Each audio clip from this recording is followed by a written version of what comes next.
नमस्कार दोस्तों, स्वागत है आपका आपके अपने YouTube चैनल राठौर्स कॉम्बिनेशन में, जिसमें लाते हैं हम आपके लिए बहुत ही महत्वपूर्ण और उपयोगी वीडियो। आज फिर लाए हैं हम आपके लिए ऐसी ही एक महत्वपूर्ण वीडियो, जिसमें हम बताएंगे आपको क्लास 12 फिज़िकल एजुकेशन के मोस्ट इम्पॉर्टेंट क्वेश्चंस के बारे में। तो आज की हमारी वीडियो आधारित है शारीरिक शिक्षा के पाठ 10 खेलों में प्रशिक्षण के महत्वपूर्ण प्रश्नों पर, जिसमें से बोर्ड परीक्षा में बहुत अधिक क्वेश्चंस भी पूछे जाते हैं। तो आज चर्चा करेंगे ऐसे ही महत्वपूर्ण प्रश्नों की। तो शुरू करते हैं अपनी आज की वीडियो। तो हमारा आज का पहला प्रश्न यह है कि खेल प्रशिक्षण का क्या अर्थ होता है। तो इस प्रश्न में हमें खेल प्रशिक्षण का अर्थ स्पष्ट करना है। तो देखते हैं इस प्रश्न का उत्तर। खेल प्रशिक्षण वैज्ञानिक सिद्धांतों पर आधारित एक शैक्षणिक प्रक्रिया है, जिसका उद्देश्य खिलाड़ियों को खेल कूद प्रतियोगिताओं में उच्च स्तर के प्रदर्शन के लिए तैयार करना होता है। खेल प्रशिक्षण यानी कि खेल के क्षेत्र में पूरी तरह से किसी खिलाड़ी, किसी व्यक्ति को प्रशिक्षित करना और उसे खेल के मैदान में जाने के लिए तैयार करना ही खेल प्रशिक्षण होता है। खेल प्रशिक्षण वह विज्ञान होता है जिसमें प्राय एक खिलाड़ी को खेल के सभी नियम, कायदे और कानून समझाए जाते हैं, जिसके बाद कोई खिलाड़ी पूर्ण रूप से सक्षम होता है खेल के मैदान में जाने के लिए और अपना प्रदर्शन वहां पर दिखाने के लिए। तो ये था खेल प्रशिक्षण और उसका अर्थ। अब हम देखते हैं अपने अगले प्रश्न को। तो हमारा अगला महत्वपूर्ण प्रश्न यह है कि शक्ति क्या है, इसके प्रकार कौन कौन से होते हैं, बताइए। तो इस प्रश्न में हमें शक्ति की परिभाषा और उसके प्रकारों का वर्णन करना है। तो देखते हैं शक्ति क्या होती है। शक्ति यह किसी व्यक्ति की प्रतिरोध पर काबू पाने या प्रतिरोध के विरुद्ध कार्य करने की क्षमता होती है।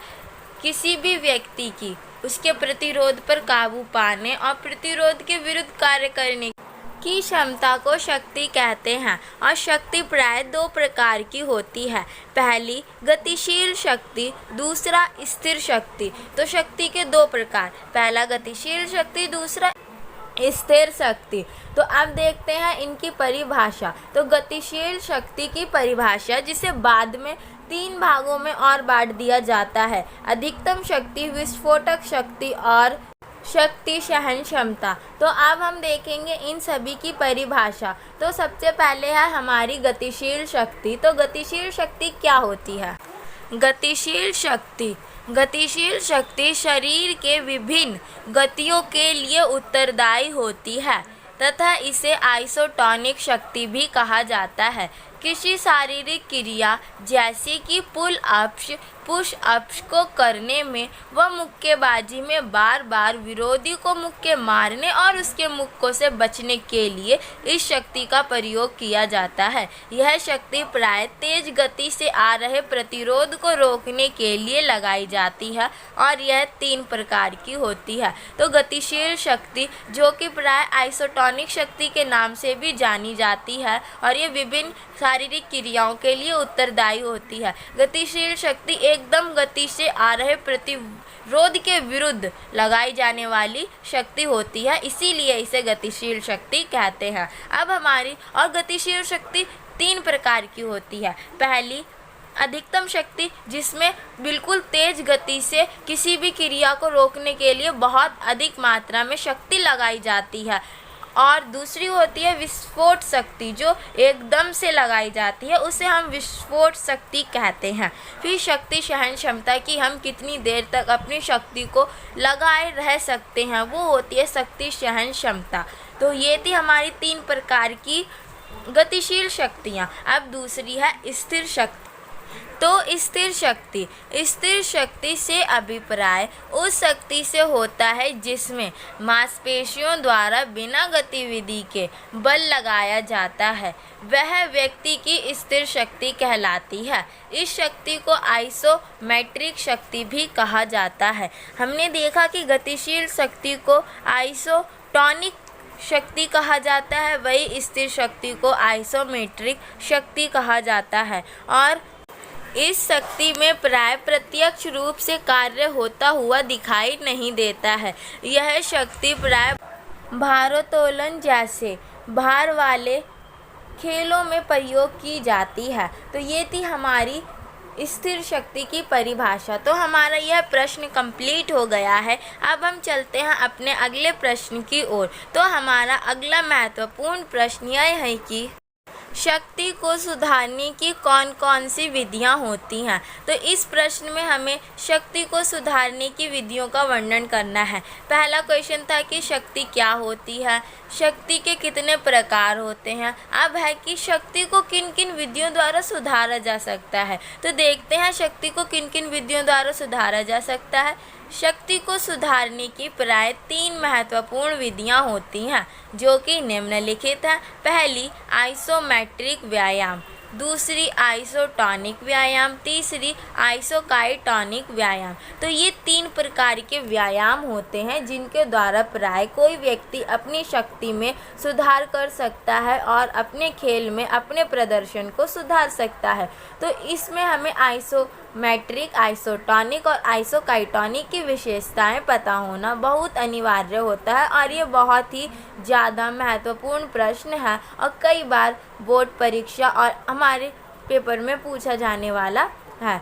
तो फिर इस प्रश्न में हम देखते हैं आइसोमेट्रिक, आइसोटोनिक और आइसोकाइटोनिक की परिभाषा। तो पहले हम चर्चा करेंगे आइसोमेट्रिक व्यायाम क्या होते हैं। तो आइसोमेट्रिक व्यायाम ये वे व्यायाम होते हैं जो आइसोमेट्रिक व्यायाम, आइसोमेट्रिक शब्द 2 शब्दों से मिलकर बना है, आइसो प्लस मैट्रिक, जिसमें आइसो शब्द का अर्थ होता है समान और मैट्रिक शब्द का अर्थ होता है लंबाई। अर्थात इसके अंतर्गत ऐसे व्यायाम आते हैं जिनमें हमारी मांसपेशियों की लंबाई में कोई परिवर्तन नहीं आता है।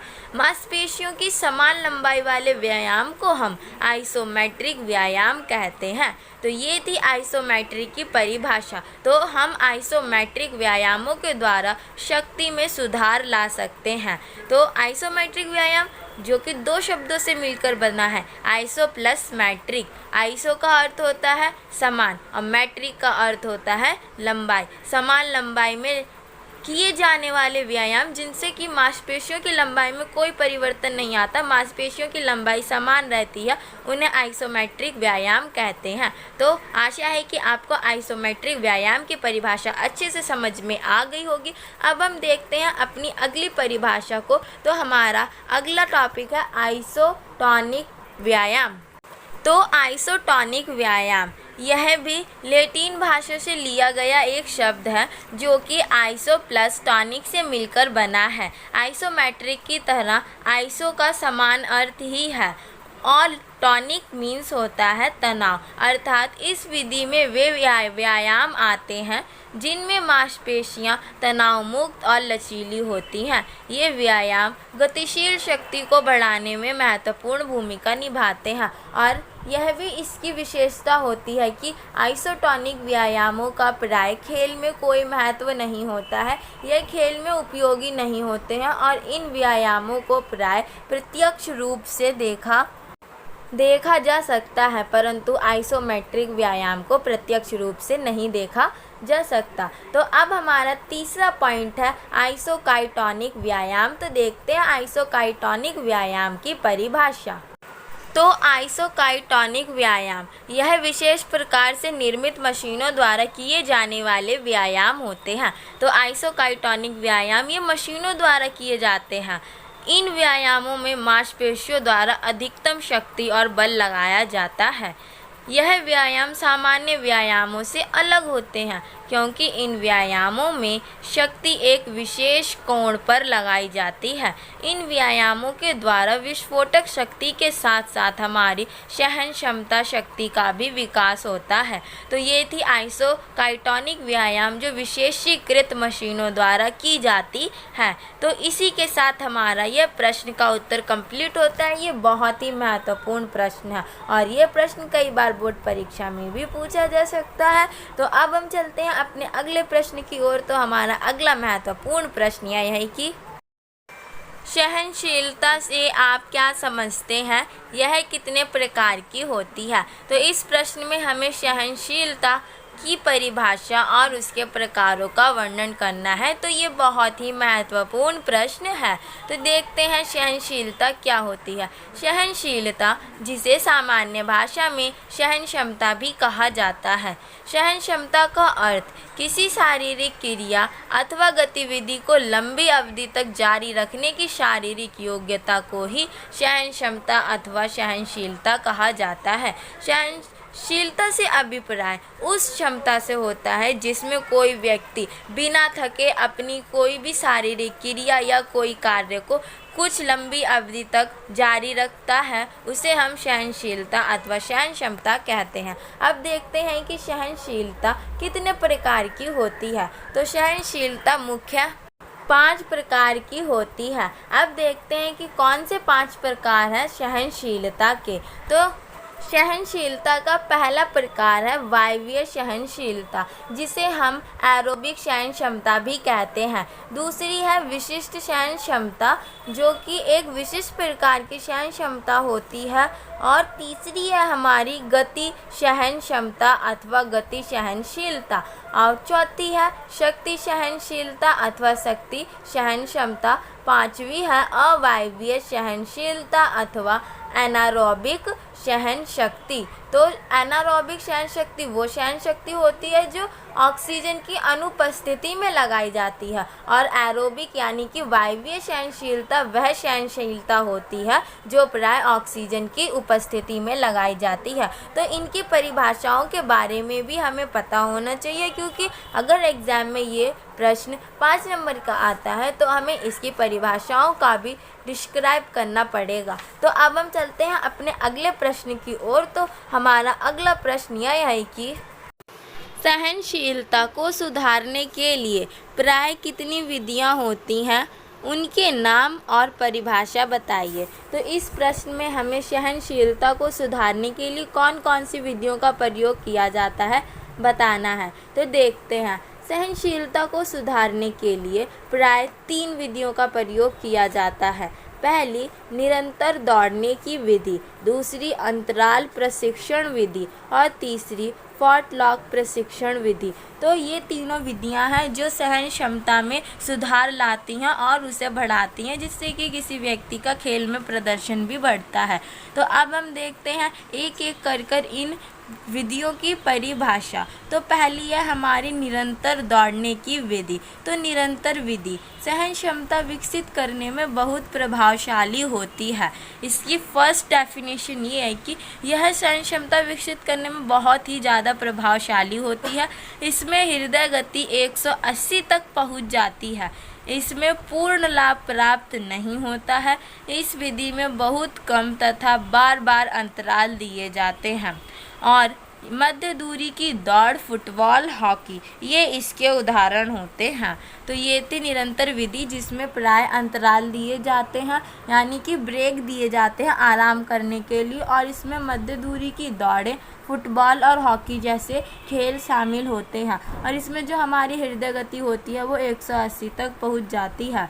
तो ये थी निरंतर विधि जो सहन क्षमता में सुधार लाती है और खिलाड़ी के प्रदर्शन को सुधारती है। तो अब हमारी है अंतराल विधि। तो अंतराल विधि इसमें गति के पेश में कोई परिवर्तन नहीं होता है। तो इस विधि में गति का जो पेश होता है कोई परिवर्तन नहीं होता। जिस गति से रेस शुरू की जाती है उसी गति से वो रेस हमारी चलती रहती है। यह 30 से 150 मीटर तक की होती है, यानी कि जो ये दौड़ होती है वो 30 से 150 मीटर तक लंबी होती हैं। इसमें समय समय पर विश्राम हेतु अंतराल दिए जाते हैं, इसी कारण इसे अंतराल विधि भी कहा जाता है।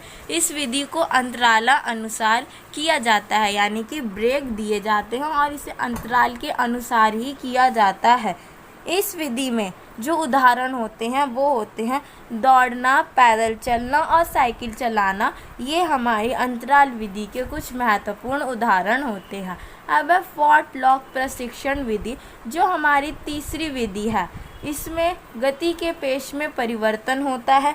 जो कि अंतराल विधि में नहीं होता। अंतराल विधि में जितनी गति है उतनी ही रहती है, लेकिन फॉटलॉक विधि में प्राय गति के पेश में परिवर्तन हो जाता है और यह 15 से 45 मिनट तक की होती है, और जो कि अंतराल विधि 30 से 150 मीटर तक की होती है, लेकिन जो फॉटलॉक विधि होती है वो 15 से 45 मिनट तक की दौड़ इसमें शामिल की जाती हैं।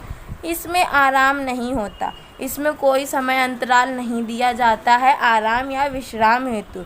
इस विधि को निरंतर किया जाता है, इसी कारण इसे निरंतर अथवा फॉटलॉक विधि भी कहते हैं। इसे हम स्पीड प्ले विधि भी कहते हैं, क्योंकि ये पूरी स्पीड से दौड़ी जाती है और इसमें गति के पेश में कोई परिवर्तन नहीं आता। तो इसी के साथ हमारा इस प्रश्न का उत्तर कंप्लीट होता है। अब हम चलते हैं अपने अगले प्रश्न की ओर। तो हमारा अगला प्रश्न यह है कि गति से आप क्या समझते हैं?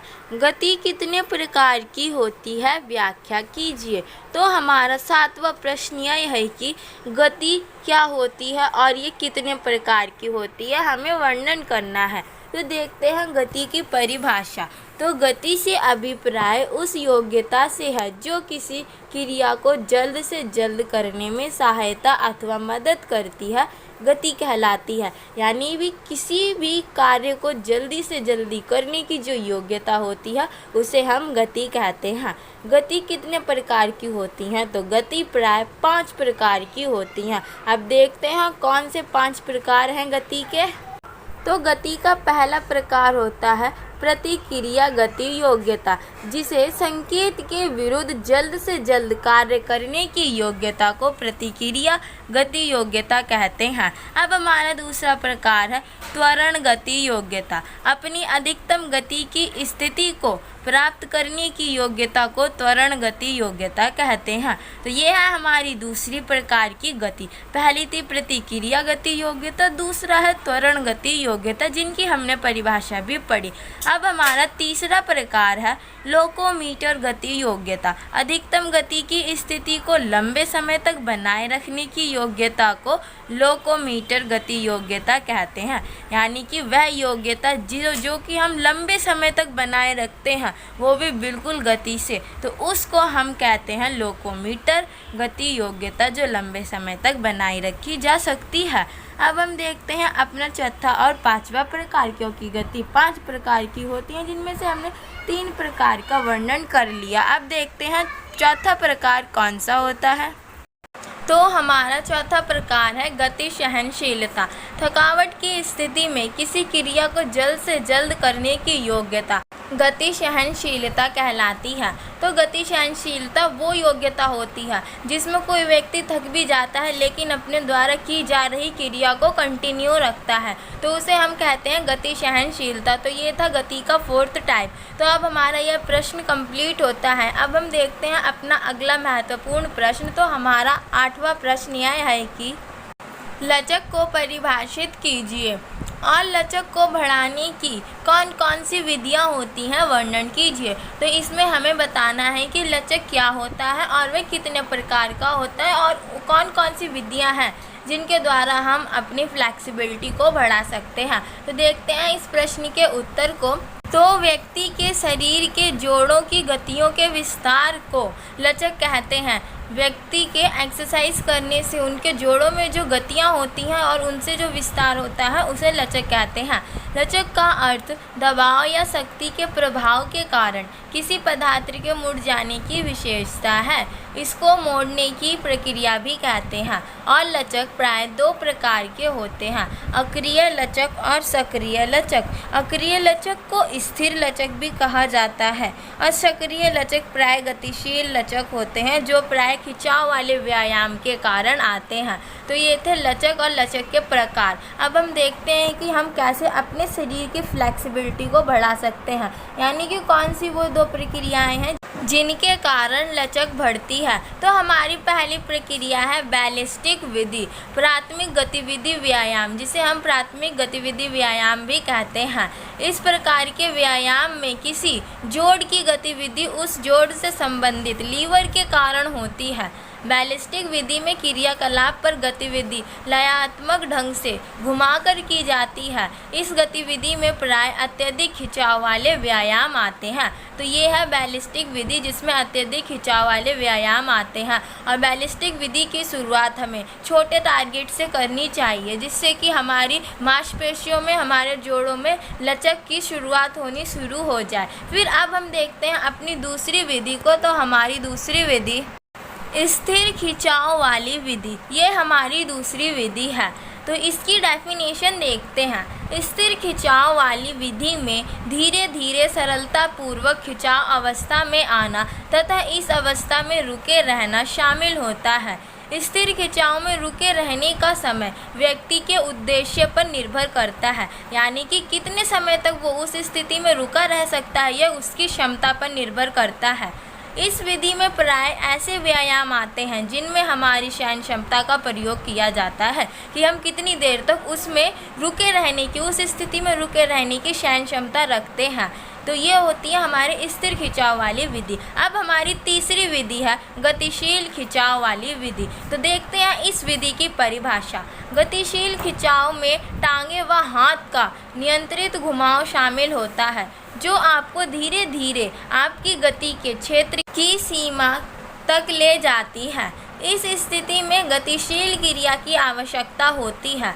इस लचक की आवश्यकता प्राय जिम्नास्टिक जैसे व्यायामों में होती है। जिम्नास्टिक व्यायाम जो कि बहुत लोचशील व्यायाम होते हैं, जिनमें हमारी प्राय बहुत अधिक लचक की आवश्यकता होती है, तो वे व्यायाम इस विधि में सम्मिलित होते हैं। तो ये थी हमारी तीसरी विधि जिसके द्वारा हम अपनी लचक को बढ़ा सकते हैं। इसी के साथ हमारे इस प्रश्न का उत्तर कंप्लीट होता है और हम अपनी वीडियो करते हैं यहाँ पर समाप्त। यदि आपको हमारी वीडियो पसंद आई हो तो वीडियो को लाइक करें, शेयर करें और कमेंट करके ज़रूर बताएं। और आपको चाहिए ऐसी ही महत्वपूर्ण वीडियो तो आप हमारे चैनल को सब्सक्राइब करें और बेल आइकन के बटन को प्रेस करें ताकि आपको मिल सके हमारी वीडियो सबसे पहले। तो धन्यवाद दोस्तों।